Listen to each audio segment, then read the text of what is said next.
People always ask me, Rebecca, how do you start a podcast? That sounds so hard. And honestly, back when I started, it was hard. There was a lot of tech involved, but now I just tell people to use Anchor.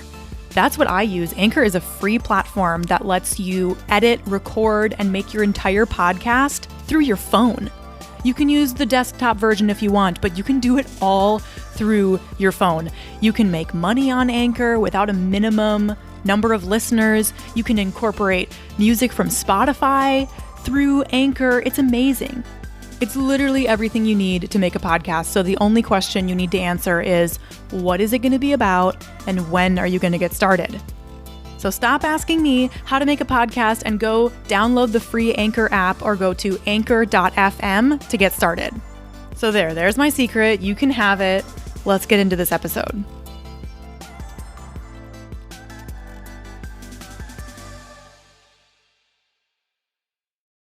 Like, as a human being, can you actually always be doing your best? No, because best is relative.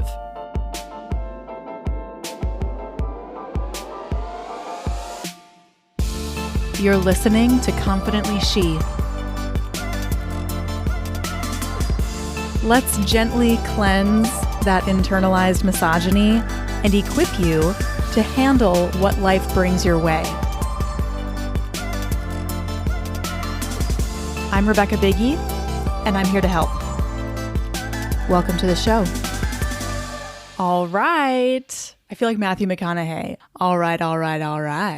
Welcome back to another episode of Confidently She. I'm your host, Rebecca Biggie, and we have another question from the audience. I love when you send me these, guys. I love it. You can reply to the weekly podcast email with any question that you have about confidence, or you can just send me an email.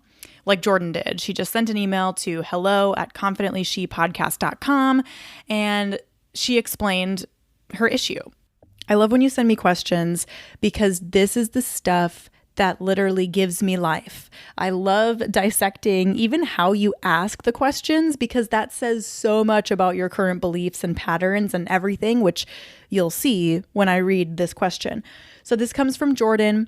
She emailed this in. Thank you for doing that because I know this is going to help so many listeners. She says, I have always had this crazy internal pressure to succeed and be perfect at everything. I worry all the time that if I don't do as well at things now, like classes, as I have in the past, that I will be letting down those around me. I have been struggling physically and emotionally with getting myself to be motivated, and it makes me feel so guilty when all I want to do is sit and do nothing. I'm also going off a ton of medication, and it's been really messing with my physical body. Failure is one of the worst feelings in the world to me. Whenever I feel I have let someone down, even if it's just myself, I get so upset. I don't know why I'm like this, or what makes me feel the need to be the best and succeed at everything. I'm so worried that I'm not going to make something of myself or my life, and I hate that. I have found my worth for as long as I can remember in being good, in doing my best, in my accomplishments and achievements. I know that you're a lot like me, and I know that you have probably dealt with a little bit of what I'm dealing with right now. Thank you again for doing this. This is a really cool idea, and I can't wait to hear from you. Okay.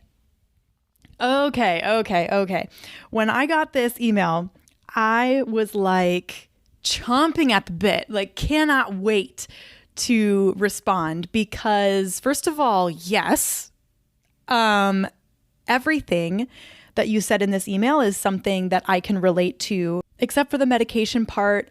I have not been on medication before, so I don't know the physical impacts of going off a medication would be, except for birth control. Which, I mean, that's a whole thing. There are a lot of impacts of going off of birth control. But yes, I can completely relate to all of the feelings that you're having about my worth is tied to my achievements and my success. And because I've been successful in the past, I better keep it up because otherwise I'm going to let people down. Otherwise, I'm going to lose my edge. It's like, I've done this before, so I should be able to continue doing it. It's not unrealistic for people to have these expectations of me because I've done it before. And it's not unrealistic for me to have these expectations of myself because I've done it before, right? So logically, it would make sense to continue holding those expectations, but only if you identify as a productivity robot. Okay? Which for a long time I did identify as a productivity robot, as an achieving robot.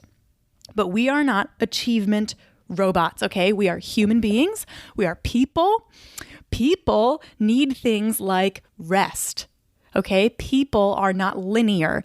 We have been taught that life is linear, that you must be on a constant upward progression in order to be a successful human being. And that's not true. So I'm going to break this down by different sentences and things that jump out to me. So the first thing right off the bat, you said, I have always had this crazy internal pressure to succeed. No, you haven't. Okay? No, you haven't. That came from somewhere. So what you got to do is you got to look back at your life and think, okay, when was the first time that I really felt this pressure to succeed? When was the first time that I thought that I had to be perfect at everything? What things did I witness as a child? What ideas were projected onto me that if I am not perfect, if I do not succeed, then I am not loved, I am not worthy, and nobody is ever going to care about me? You are associating perfection with safety. You are associating success with safety. And it has not always been that way. No, absolutely not. I'm going to challenge that. So you have to think, did your parents teach you this? Did teachers teach you this? If you were a straight A student like me, probably.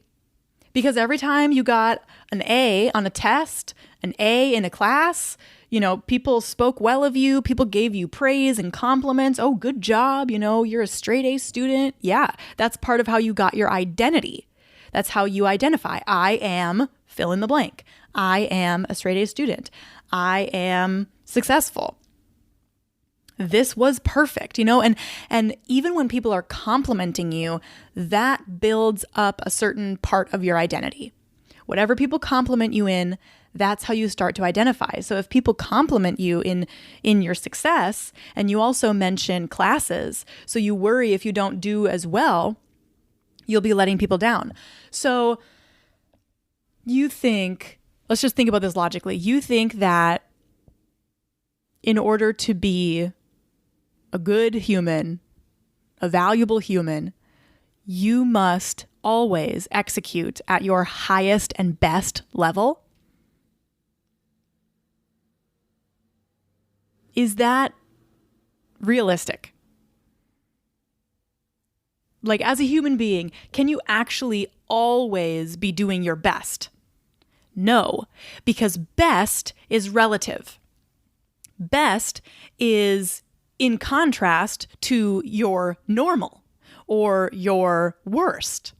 So in order for there to be a best, you need to have other levels of execution in order for that to be your best. Does that make sense? So first of all, show me one person who is always successful, who has never failed. Okay, so you can't, spoiler. That's what I'm trying to get at with that. Everybody fails, right? So even the people you love, even me, okay, you're listening to this podcast, you're asking for my advice. I've failed, and I just did an air quote, failed at a lot of things. A lot of things. I just don't think about them. I just don't really dwell on that because it's that didn't go as expected. And maybe we should just talk about failure for a second. So I'm looking for, failure is one of the worst feelings in the world to me. Whenever I feel I have let someone down, even if it's just myself, I get so upset. Okay. So failure is also subjective. Okay. There's a concept, a social concept of failure, which is when things don't go according to your plan, when you don't hit your goals or your expectations. That's considered a failure, okay? And failure is real, okay? I'm not going to sit here and say, there's no such thing as failure. If you wanted to get 100% on a test and you got 60%, you failed. Like that, you failed the test, right? Like failure is real, and we don't need to gaslight ourselves and try to like toxic positivity our way out of these feelings. That's not helpful. That's just like creating an alternate reality that no one else lives in except you. And I just don't think that that's super helpful. But what I will say is you can reframe what failure means to you. And you can reframe this by not putting your identity in how successful you are. That's what I had to do in order to get over the fear of failure, because nobody wants to fail. Nobody wants to fail, okay? Like, you can get to a point where failure becomes, okay, I learned something from this. This is what I'm going to do next time. Okay, this saved me time because I realized X, Y, Z. I'm not going to do that anymore. And I learned this lesson. Okay? You can learn from failure, but we're not going to sit here and be like, failure isn't real. Like, no, failure is real. I understand that fear of failure, but really what a fear of failure is you don't want the people around you to think less of you. Okay? And that says something about the people around you. I think you should have people around you who recognize and celebrate your effort, who recognize and celebrate the fact that you're doing something, that you're trying, that you're doing a hard thing. You know how many people do hard things? Not many. Most people do safe things. Most people set safe, easy goals for themselves. Most people don't set goals, actually. Like if you're talking about the vast majority of people, if you're out here setting goals, like trying to do something significant with your life, you're already doing more than most people. And so the people around you should see that and be like, wow, this girl is out here doing it. And if she doesn't hit her goals right away, like, I'm not going to think any less of her. I'm going to ask, how can I help? What does she need? How can I encourage her? Because they know that big things take time. And you need to have that same perspective for yourself. This is something I had to learn too. I had to learn to give myself the same amount of grace and patience and support that I give my friends and my family. I need to see it through the same lens. And I had to get my ego in check a little bit and be like, hey, Rebecca, like just because a lot of things are easy for you doesn't mean that everything is going to come easily to you. Especially when you want to do something like significant with your life, okay? So that was another part of this that I noticed. I'm so worried that I'm not going to make something of myself or my life. Okay, I have felt that. I used to tell myself, like, if I end up living an average life, I am going to hate myself. Like, I refuse to live an average life. I refuse to, like, get married and have kids and just have this, like, dumb job that I don't like and just go through the motions and blah, blah, blah. Like, I'm not going to do that. I'm going to make an impact. I want to help people. Like, I want to make someone's life better because I lived. Okay? And that was at the forefront. That still is at the forefront of what I do, why I do what I do, and I focus on that. But with that, you need to know that that's going to take time. It's going to take time. It's going to take effort. It's going to take action steps. But the main thing it's going to take is time. So for your reference, you're listening to this podcast right now. I started this podcast in 2017. It'll be coming up on 4 years. 4 years. And this podcast by no means is like blowing up. I have every faith that it will, but it's not blowing up. I don't have like thousands or, thousands of people listening. No. But I'm doing it for that purpose of I want to help people live a better life. It doesn't need to be millions of people. I would love it to be millions of people, but that will come later. I have my whole life for that to happen. I just need to be consistent and diligent and focus on helping one person at a time. That's what I need to do. And Jordan, for you, you have to figure out, okay, what does that look like? Ask yourself, what would it look like to make something of yourself? What would it look like to make something of your life? What does that mean for you? Because for some people, making something of their life means getting married, having a family, and doing that whole thing. Not that I don't want to get married or have a family, but the things that I want to do for sure are write my book, which I'm doing, have this podcast, coach women and heal them from the anxiety they suffer around their body. Those are the things that I want to do. I want to help people realize that these things they're struggling with are not part of who they are. They're part of the culture that has infiltrated their thought patterns and influenced their thought patterns to a point where now you think that those are your thoughts, but they're not. That's what I want to do. And so you have to ask yourself, what does that look like? Does that mean you want to write songs and become a singer? Does that mean you want to be an actress? Does that mean you want to start your own business and, make blankets? I don't know. Like what does that mean? Because if you don't know what that means, then you'll never hit it. You have to have that goal in mind, okay? I will say it's really easy to find your worth in things that are going well.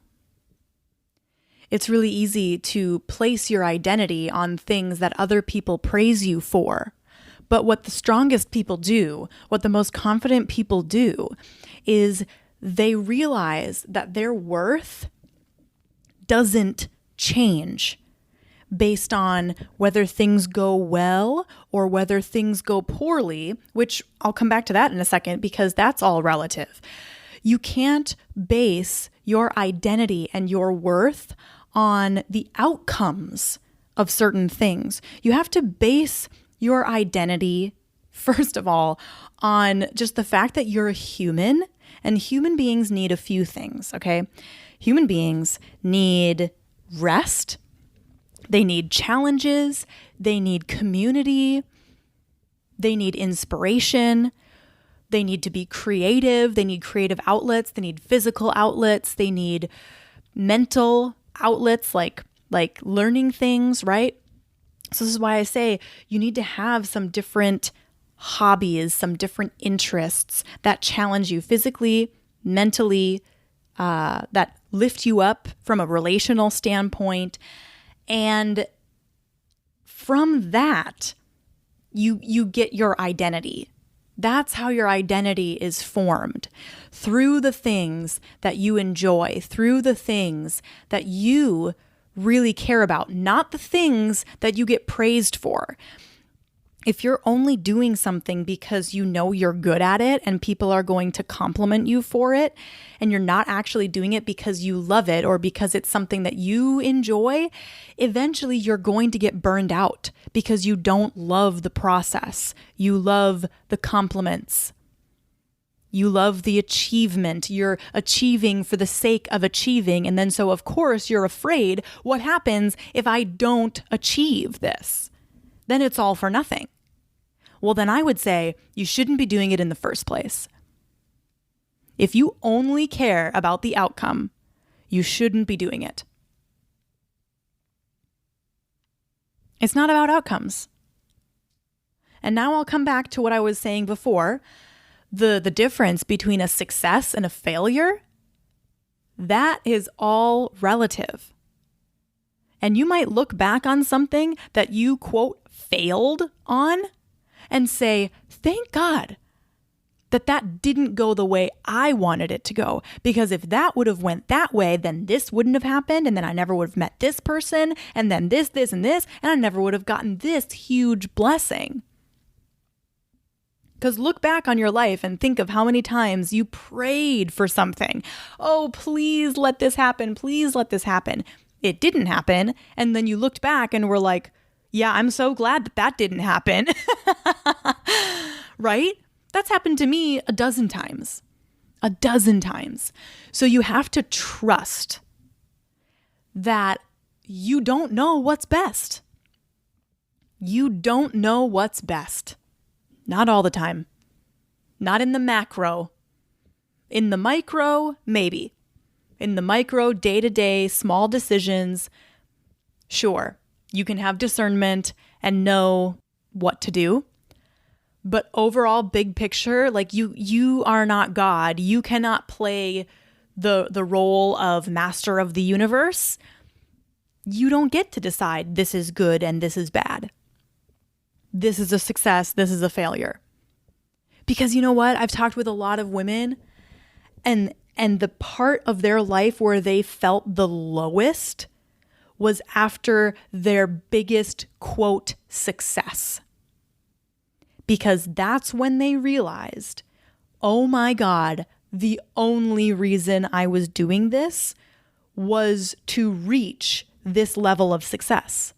And now that I've reached this level, I realize I have wasted all this time and energy and attention putting it into something that I actually didn't care about.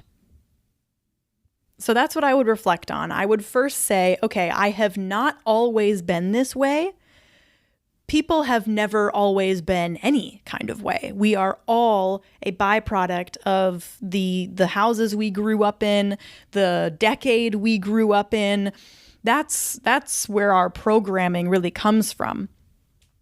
And certain natural instincts can either be reinforced or shaped to be something else. So ask yourself, when was the first time I really felt like I had to be perfect, that I had to perform, that I had to achieve in order to be worthy? When did that really start? Because I have not always been this way. You do not identify as a person who is that.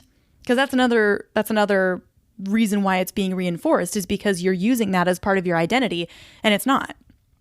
That's not who you are. Next, I would ask, what would it look like for you to really make something of yourself? To make something of your life, what would that look like? And then kind of start asking, okay, well, how have you already done that? Like in some small way, have you already done that? Okay, so then how do you just like keep doing that? Okay, remind yourself then also, human beings are not linear. Growth is not linear. Success is not linear. Life is not linear. It goes in cycles. It ebbs and flows. All life goes in cycles. It is not a straight upward line, okay? And then just be patient with yourself. I think with a lot of it, struggling to be motivated, your physical struggle with some of this medication, just be patient with yourself. Don't feel guilty when you just want to sit and do nothing. Maybe, and what I've done, okay, when I want to do nothing, I sit and do nothing. I have stopped resisting what my body is telling me. I have stopped thinking that I know what's best, because that's just an ego thing. Really? Like really, Rebecca, you think that you know more than your own body when your body is telling you just take a break? You really think that you know better? No, because that leads to burnout. When I push through that, I get burned out, and then I do nothing for like a week rather than a couple hours. Because here's what happens. I sit, I do nothing. I let myself fully, deeply rest. I rest my body, I rest my mind, and then after like 30 minutes, maybe an hour, I get a burst of inspiration and I go, oh, okay, I want to do this. Oh, I'm going to write this chapter of my book. Oh, I'm going to record this podcast episode, and then I'm back at it. But if I resist and I'm like, no, you can't take a break. That's lazy. No, you can't do this. You can't do that. You can't. My energy is divided. My attention is divided between resisting what I want to do and forcing myself to do something that I don't want to do. I'm torn, I'm divided, my energy and attention is not fully invested, and so I'm not as productive anyway. So that's something that I had to learn, was let yourself rest. If you want to sit and do nothing, then fine, sit and do nothing. Where is it written that you're not allowed to sit and do nothing? Show me. Like, you are allowed to sit and do nothing if you need to. You don't have to be producing all the time. You don't have to be like efficient all the time. We are not productivity robots. The purpose of your life is not to get as much done as humanly possible. Why? It's your life. You're supposed to enjoy parts of it. Like who are you doing this for? So that other people will think well of you when you're dead? Why? What do you care about them? You know what I mean? And I'm saying this because I have had all these same thoughts. I've had all these same thoughts, and I came to the conclusion that I would rather enjoy my life and live a life that I'm proud of. Live a life that feels really good, that is filled with peace and joy, than live a life that someone else is going to be impressed by when I'm dead. What benefit do I get from that? Nothing. I don't benefit from that. You know who benefits from that? The person who gets to be inspired by me. And it's no.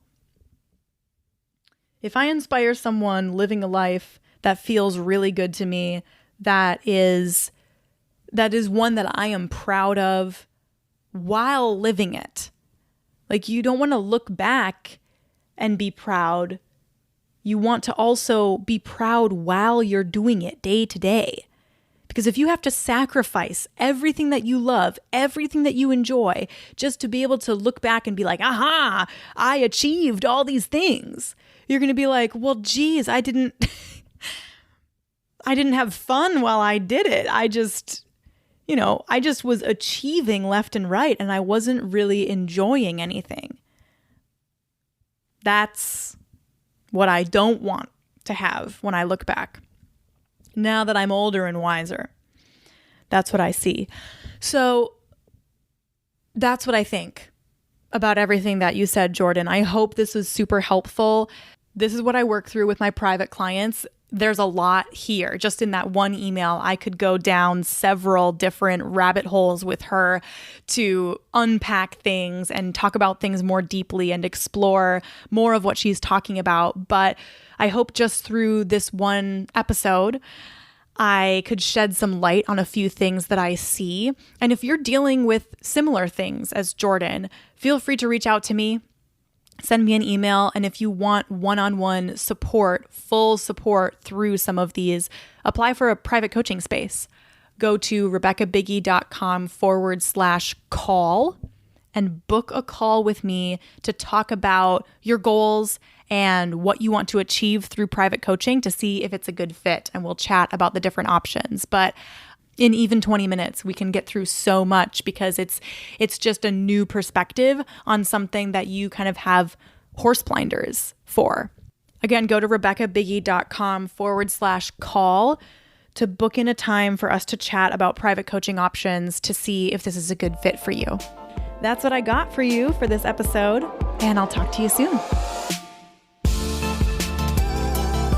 Share this episode with a friend, and if you're listening on iTunes, make sure to leave that 5-star rating and a review with a few words describing what it means for you to be confidently she.